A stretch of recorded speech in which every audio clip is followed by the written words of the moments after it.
Hi, it's Michele from Making Autism Socially Knowable. I'm a speech language pathologist, and my husband Corey is an autistic man. And normally he's the one that's in front of the camera because he is the chatty one, and I tend to prefer to write where I can organize my thoughts before I throw them out there.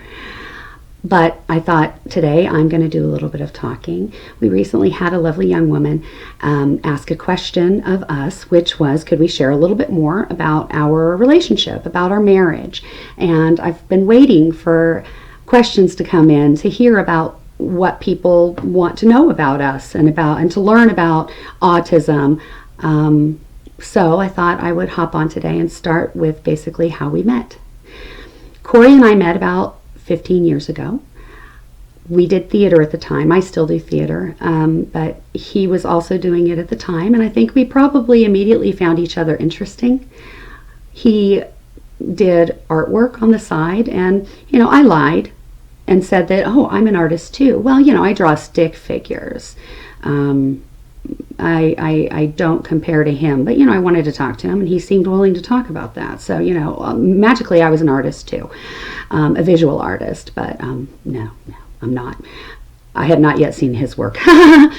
So that's kind of what got us talking, and then we didn't really see each other for about another year and a half, and then we met again in the cast of another show and started getting to know each other better. I would like to say that we were young and dumb, but we were not. We were both old and dumb. We both had a lot of growing up to do at the time, which I think at any point in a person's life probably is in that position. But we both had things in our lives that were hurdles and challenges, and that's the point at which we really started talking. I would like to say that at the time, I'm OCD. If I were a mixed drink, I would be OCD with a splash of ADHD. If Corey were a mixed drink, he would be equal parts autism and ADHD. And these were the things and a lot of the consequences, in our lives that we were experiencing, in large part probably came from these things. And at the time, we were both unmedicated and, not mature enough to look at ourselves and say, hey, maybe we should do something about this. But there you go, and that's where we were at the time.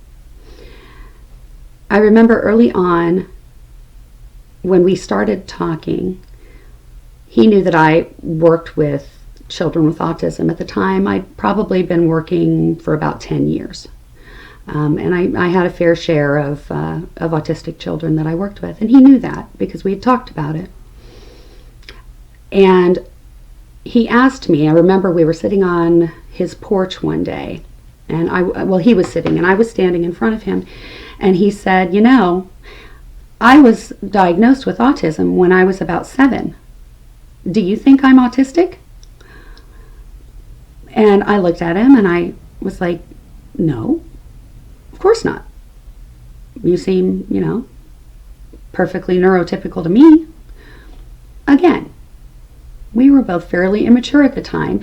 And when we got together, as people do, there was frequently alcohol involved. And that was how Corey preferred it. And at the time, I certainly wasn't averse to it either. Corey was a pretty heavy alcoholic. This wasn't something we really talked about, nothing I really thought about, because we were just getting to know each other and having fun. And then I'd say we had been friends / dating for about a year and a half.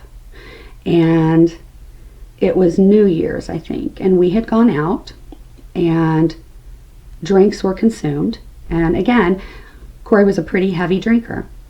And on the way home, he decided that he needed to bite my finger the entire way home, and we were a ways from home, and it hurt. And so the next day, and he didn't remember much of what had happened, I said, okay, this has been fun, but I can't have that in my life. And that was not okay. And I would say that was the last time Corey had a drink. He immediately stopped drinking, and we went about our lives and our relationship, and he has been sober for, probably, I don't know, 13, 14 years now, which is wonderful. So then we had to get to know each other all over again. And he was a very different person when he was sober. And I was not used to seeing that person, when we would go out and have fun together. I was not used to seeing the person that didn't have drinks in him. And pretty quickly, I realized, oh, you're autistic. And that was when it struck me. I was like, yeah, okay. The alcohol was a defense mechanism. It was a shield. It was a drug to loosen up and be able to be around people and to be able to tolerate people and environments, sensory input that he otherwise was totally unable to deal with. And we began the journey of learning how to live a life without alcohol, especially for Corey, because it was such a crutch for him. And that was kind of how we met. We had a lot of fun. We thought each other was very interesting. I told him he didn't have autism. Then he quit drinking, and I realized he did. And we've had a lot of learning experiences since then. So I look forward to sharing some of those with you. Have a wonderful day.